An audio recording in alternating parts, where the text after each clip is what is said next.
നമസ്കാരം. കാരുണ്യഹസ്തം പദ്ധതി നാടിന് മാതൃകയെന്ന് ചാണ്ടി ഉമ്മൻ MLA. മാതൃകയാണ്.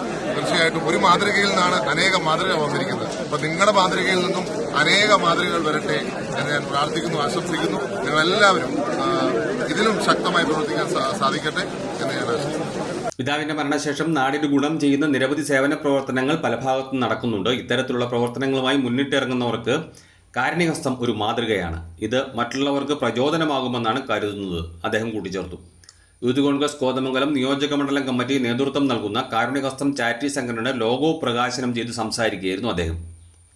ഇന്നലെ ഉമ്മൻചാണ്ടിയുടെ ചരമദിനത്തിൽ അനുസ്മരണ ചടങ്ങുകൾക്ക് ശേഷമായിരുന്നു ലോഗോ പ്രകാശനം. തന്റെ നേതൃത്വത്തിലുള്ള കമ്മിറ്റി ഒറ്റക്കെട്ടായിട്ടാണ് സംഘടന രൂപീകരിക്കാൻ തീരുമാനിച്ചത്. നേര്യമംഗലം സ്വദേശിയെ കല്ലിൽ വീട്ടിൽ ശശി സൗമ്യ ദമ്പതികളുടെ മകനായ ആദിക്ക് 1 ലക്ഷം രൂപയുടെ ചികിത്സാ സഹായം നൽകിക്കൊണ്ടാണ് പദ്ധതി പ്രവർത്തനം ആരംഭിച്ചത്. വരുന്ന 3 വർഷത്തിനുള്ളിൽ ജീവകാരുണ്യ രംഗത്ത് 1 കോടി രൂപ പൊതുജനങ്ങളിൽ നിന്നും സമാഹരിച്ച് അർഹരായവർക്ക് ലഭ്യമാക്കുകയാണ് ലക്ഷ്യം. യൂത്ത് കോൺഗ്രസ് നിയോജക മണ്ഡലം പ്രസിഡന്റ് എൽദോസ് ഡാനിയൽ പറഞ്ഞു.